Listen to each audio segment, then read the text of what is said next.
I jolted awake, my heart thudding against my ribs. The old landline on my nightstand bleated mercilessly at 2 a.m. I groped for it in the dark, nearly knocking over the alarm clock. My mind raced with dreadful possibilities. Someone in the family sick, an urgent neighbor's call about a catastrophe, or maybe even a wrong number. Still half asleep, I pressed the receiver to my ear. "Hello." My own voice sounded foreign and rough, not quite strong enough to mask the anxiety tangling in my gut. "Hello," came a loud, nasal hiss. "Do you realize what time it is? It's Karen. I know you're in there." Karen, the self-proclaimed guardian of our neighborhood covenant, also known as the hawk-eyed president of our homeowners association. She was the type to peer through curtains whenever you walked your dog, ensuring you picked up every ounce of droppings on the sidewalk. The type who'd send you scathing emails if your trash cans lingered at the curb a moment longer than allowed. Hearing her voice at 2 a.m. was more alarming than any roadside emergency. I cleared my throat. "Karen, it's 2 in the morning. Is something wrong?" She snorted, as though my question were wholly beside the point. "Oh, I'm sure you think you're so considerate, but never mind that. I've been looking at the covenants, and it's come to my attention that you have a pool that's supposed to be available for communal use according to some subclause." My pulse pounded in my temples. I'm pretty certain that's not accurate. My pool is private, on my property. The HOA has a separate community pool down the road. We're not talking about that subpar, overcrowded monstrosity. Are you not aware of the document you signed upon moving in? Your pool is to be made available under certain circumstances. You need to hand over your spare key so that board members, like me, can access it as needed. Do you understand? Inwardly, I laughed. This made zero sense. I'd owned this place for a good 5 years, and not once had the HOA demanded anything remotely like this. But dealing with Karen required a certain, shall we say, strategic approach. She thrived on confrontation, while I had a deep aversion to drama. "Karen," I started as calmly as I could, "it's late. I can't imagine any of our neighbors wanting access to my property at this hour. And you're mistaken about me owing you a key." Her next words dripped with petulant fury. "Don't ignore the rules, darling. I'm giving you a chance to comply voluntarily. If I must, I'll escalate this to the entire board." A wave of irritation swept through me. Here I was, in the dead of night, trying to reason with someone whose sole pleasure might be bossing others around. It was borderline surreal. "Karen," I said, raising my voice a notch, "it's 2 in the morning. This is absurd. I'm going back to bed. Good night." I hung up before she could respond, and for a moment, the stillness of the house pressed in on me. The only sounds were the whir of my ceiling fan and my own unsteady breaths. Outside, moonlight dripped over my privacy fence, the same fence Karen had once complained was an inch too high. I tried to go back to sleep, but my mind churned. Karen always had some harebrained idea of how the neighborhood should be run. Once, she demanded I repaint the trim on my house from soft gray to the approved shade of stormy gray, only 2 degrees darker, claiming uniformity was everything. Another time, she threatened to fine me because I'd installed a small bird bath in my front yard, allegedly violating the landscaping guidelines. But this latest request, demanding keys to my private property, my pool, which I'd paid to install and maintain, was suddenly on her radar. The gall was staggering. Even the faint idea that I'd open my gate to random board members looking for a midnight dip was laughable. And yet, I couldn't shake the uneasy feeling that Karen might try to push her luck in a bigger way. I tossed and turned until sunrise, dozing off only to wake with a jolt to a mental image of Karen rummaging through my backyard. Finally, at dawn, I decided to get up, make coffee, and figure out my next steps. After all, it wasn't just about me. If Karen was harassing me, it might be someone else tomorrow. I sat in my kitchen, sipping strong black coffee and scrolling through my phone to find the actual HOA bylaws. Sure, I had them saved as a PDF from years ago. In my newly fog-lifted state, I was ready to see if there was any obscure language about private pool access. But no, the rules were crystal clear. The HOA had a community pool that was open to residents who kept their dues current. Nowhere, absolutely nowhere, Did it even hint that personal pools on private property were up for shared use? I felt my shoulders relax. Good. This was just Karen rattling her saber, making up rules that didn't exist. I decided to email the board that morning to clarify. If the rest of them were rational, they'd shut down Karen's nonsense before it escalated. Still, I worried. Karen wasn't going to take my refusal lying down. She was the type who sniffed out defiance with the zeal of a bloodhound. Determined not to let her bully me, I began drafting a polite but firm message. In the back of my mind, I hoped that would be the end of it, just a little bureaucratic back and forth that would put Karen in her place. But something in my gut told me this was going to be far more complicated. Little did I know how quickly it would spiral out of control. By midday, I had both a phone call and a series of text messages from Karen that I studiously ignored. Her messages were a crescendo of exclamation marks and half-quoted bylaws. The more I read, the more I realized she was picking passages out of context. It was like she'd become a self-styled vigilante, determined to bend the rules in her favor. The first message said, HOA 5.8.1, all private amenities must be accessible by board representatives for inspection and compliance. She conveniently omitted the next paragraph, which specifies scheduled inspections of property exteriors by appointment. The second message barked, we the board have rights to enter if needed. Your gates must be unlocked. She'd obviously cherry-picked words from an emergency clause dealing with structural hazards like sinking decks or crumbling foundations, clearly not relevant to my well-maintained swimming pool. It was amusing and maddening all at once. That afternoon, I reached out to my next-door neighbor, Janine, to see if she knew anything about Karen's new crusade. Janine had lived in the neighborhood even longer than me, and she had her own share of Karen stories.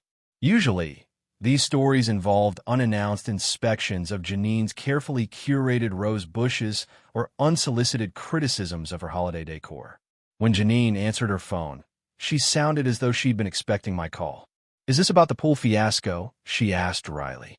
I nearly choked on my coffee. You already know? Half the neighborhood does, Janine replied with a resigned sigh. Karen posted a rant on our community forum this morning. Something about fair access to private amenities and how she's championing a neighborhood cause. I groaned. Great. She's framed it like I'm depriving the entire neighborhood of a resource. Janine chuckled. You bet. Some folks think it's ridiculous. Others, especially those who are new to the area, are asking if they really can use other people's pools. Karen's stirring the pot. My stomach twisted. Well, I sent an email to the board. I'm hoping they'll confirm that I'm not required to hand over keys. Janine paused before lowering her voice. Just watch out. Karen's been known to twist arms. She's good at convincing folks the neighborhood depends on her. She might try to push through a bylaw amendment or something equally bizarre. By that evening, I got my response from the board's vice president, Mark. He was an even-tempered retiree who usually served as a mediator between Karen and the rest of us. His message was short.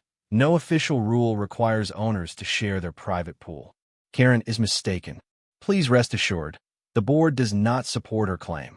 I felt an enormous sense of relief flood through me. There was my vindication, straight from a board officer. But, predictably, it came with a caution. We'll speak to Karen about her interpretation of the bylaws. In the meantime, keep your gates locked to avoid misunderstandings. Sorry for any inconvenience. As if on cue, the phone rang again. The caller ID read Karen. I considered letting it go to voicemail, but curiosity got the better of me. Hello. Nice move, she spat out.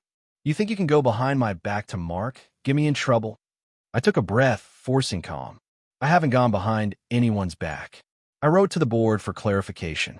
She gave a mirthless laugh. Well, if you want to play hardball, that's fine. Just know that some of us are open to new ideas, and I've got plenty of them. My hand clenched around the phone. This is getting ridiculous, Karen. You're not entitled to my property. And stop calling at weird hours. It's not over, she hissed and hung up. That night, I mulled over her cryptic warning. It's not over. What did that even mean? Karen was petty, but how far would she go? I pictured her scaling my fence in the dead of night, or forging some new rule in a stroke of bureaucratic madness.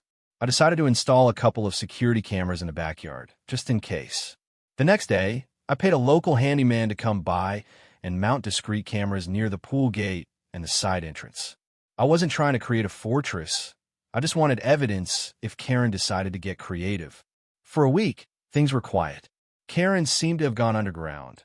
The rumor had it she was quietly polling neighbors about a new bylaw that would, in her words, equalize recreational opportunities. The entire proposition sounded absurd, but I suspected that was her next chess move. Sure enough, the next board meeting notice arrived in mailboxes on a neon green flyer. The single agenda item read, "Consideration of proposed amendment to HOA covenants, shared access to private pools, and other amenities." Janine called me as soon as she saw it in her mailbox. "She's serious, isn't she?" I almost laughed. Apparently so, but Mark and the others won't let it pass. They can't. This is invasive, not to mention borderline illegal. Janine hesitated. "Still, you might want to attend the meeting in person. Things have a way of passing when people don't show up to vote." She was right. Though my evenings were busy, I decided I would be there at that meeting, front row, armed with the actual covenants and every shred of sense I could muster. No more letting Karen run roughshod with half-truths. I told myself it would be a neat, civil affair, just neighbors politely debating. But in the pit of my stomach, dread simmered. Karen specialized in drama. This meeting would be anything but ordinary. The HOA meeting was held in the elementary school cafeteria, its walls decorated with bright posters from local kids. I arrived early, scanning the rows of folded chairs. A few neighbors were there, too. The retirees who never missed these events, the new couples who showed up out of a sense of obligation, and the board members perched behind a long table. At the center of that table, like a queen on her throne, sat Karen. She wore a crisp blazer and had a stack of papers in front of her, likely all her so-called evidence. As soon as I walked in, she gave me a tight-lipped smile that looked more like a challenge. I settled into a seat near the front. Janine, seated beside me, leaned over and whispered, "Good luck. I've got your back." The meeting started with Mark clearing his throat. "Welcome, everyone. Tonight, we have just one main item on the agenda, a proposal that seeks to clarify or modify rules regarding private amenities, specifically pools." Karen took the floor immediately. She launched into a speech that made my eyes roll. She framed her proposal as a benevolent solution to neighborhood tensions, claiming that residents without pools felt left out. She brandished a color-coded chart showing how many houses had pools, 12, compared to those that didn't, 50. Her voice took on a shrill edge when she insisted that pool owners in the neighborhood are morally obligated to share. I sat there, gripping my notes, waiting for her to finish. Finally, Mark motioned to me. "I believe we should also hear from homeowners whose private amenities may be impacted." I stood, trying to sound calm rather than combative. "My name is Andrea Collins, and I own one of the private pools being targeted by this proposed amendment. Let me be clear. It's my property, which I maintain at my own expense, and the HOA covenants as they stand do not support forced communal use. I'm very sympathetic to neighbors who might want more swimming options, but there is already a community pool funded by our dues. The idea that we must hand over our keys or codes to the HOA sets a dangerous precedent." There were murmurs and nods. Some folks looked outraged on my behalf. Others seemed intrigued by Karen's argument, and a handful were clearly just confused. Karen swept her gaze across the room. "Let's not forget that shared resources build community. If Ms. Collins is so opposed to neighbors using her pool, does that mean she doesn't trust us? Are we not good enough?" My cheeks flamed. "This isn't about trust, Karen. It's about property rights and reasonable privacy." Karen lifted an eyebrow. "Privacy? We're all friends here, presumably." I opened my mouth to retort, but Mark stepped in. "Let's keep this civil. Is there any provision in the proposed amendment that addresses liability? If someone slips and falls on Ms. Collins's deck, who's responsible?" Karen fumbled with her papers. "Of course, we put something in place." A middle-aged man in a baseball cap raised his hand. "I'm an insurance adjuster, and I can tell you right now, it's not that simple. The homeowner could be sued. The HOA might be sued. This is a legal landmine." Slowly, The discussion seemed to turn against Karen's plan. As more voices chimed in, I felt a surge of hope. Common sense might just prevail. When it came time to vote, the measure was overwhelmingly defeated. Karen's face hardened like stone, but she managed a tight smile as she tapped her papers into a neat stack. Well, I see the community isn't ready for progressive thinking. Most of us breathed a collective sigh of relief. We started gathering our things. But Karen wasn't done. She gestured for everyone's attention once more. For the record, she said in a measured tone, the board may revisit this issue. Tonight's discussion was informative, but it isn't the last word. I felt a prickle of unease. The meeting ended, and we all filed out into the warm night. Janine patted my shoulder. Don't worry. That was a decisive no. She can't just push it through on her own. I tried to believe her, but Karen's parting expression stuck in my mind. She looked like someone who refused to lose. I was more certain than ever that she wasn't finished with her meddling. The next day felt surprisingly normal, right up until I got an email from Karen with the subject line, "Demand for access. Immediate action required." Inside, she claimed that because the board was still deliberating the matter, I should voluntarily comply by sending her a spare key so she could inspect my pool area for safety compliance. Otherwise, she threatened, we will be forced to exercise our board-sanctioned authority. My hands shook in exasperation. Board-sanctioned authority, my foot. Hadn't the board just voted her proposal down? Worse yet, that night, I caught a glimpse of someone skulking around my fence. When I turned on the backyard floodlight, they darted away. I couldn't see their face, but a little voice in my head whispered that Karen might be ramping up her intimidation tactics. Furious and uneasy, I realized I needed a new approach. Ignoring her wasn't working, and neither was depending solely on the board. Perhaps it was time to speak with a lawyer or consider a restraining order if she wouldn't back off. I wasn't about to let her bully me into handing over my property. Meanwhile, the nights grew tense. I slept lightly, ears perked for any hint of movement outside. My dog, Milo, started barking at shadows. Once I caught him growling low at the sliding glass door, hackles raised. When I peered through the curtains, I saw no one, but the hair on the back of my neck stood up. Karen, or whoever was creeping around, hadn't broken in, yet. But how long until she decided a locked gate was just an inconvenience? I told myself that night, if she wants a war, she'll get one. A week later, I found a glossy packet stuffed in my mailbox. Bold letters read, Neighborhood Pool Access Initiative, Phase 2. Inside were pages of propaganda that, presumably, Karen had authored.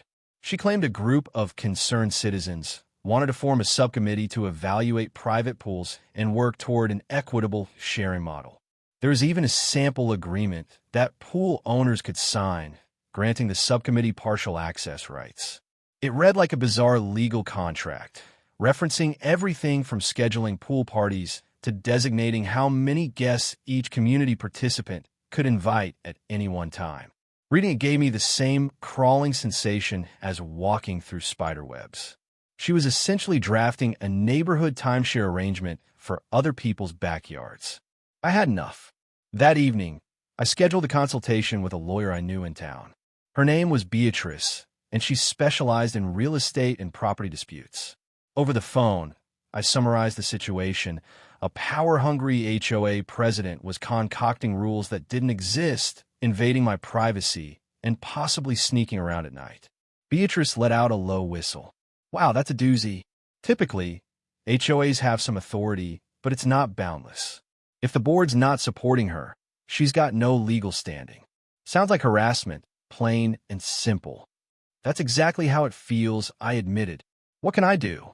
You have options, Beatrice said. A cease and desist letter is a good start, directed personally at Karen. We could also push for the HOA to formally censure her if she's abusing her position. Beyond that, if she keeps harassing you, you could consider a civil suit. But hopefully, it won't come to that. We arranged to meet in person the following week, and I felt a glimmer of relief. At least I wasn't alone in this. But even as I hung up, I felt the weight of the next few days. Karen seemed to delight in immediate escalation, and a letter from my lawyer would surely inflame her. Still, I needed to protect myself and my home. The next morning, Janine came over with a sympathetic smile and a casserole dish, her signature chicken and broccoli bake. "Heard you might be speaking to a lawyer," she said as she handed me the dish. "Good. It's time someone gave Karen a dose of reality." I laughed ruefully. "I just hope it doesn't spark some next-level retaliation." Janine waved a hand. "Let her try. If enough of us stand with you, we can shut her down for good. You're not the only one who's tired of her antics, you know." The show of support touched me deeply. Maybe Karen's time as the neighborhood dictator was coming to an end. After all, the board had already voted against her. Now, if enough neighbors spoke up, she'd have little room to maneuver. That evening, I typed up a succinct letter detailing the harassment I'd faced, including her 2 a.m. phone call, the unauthorized inspections, and the wild attempts at subverting the HOA covenants. I emailed it to Beatrice, who fired back a draft cease and desist by the next day.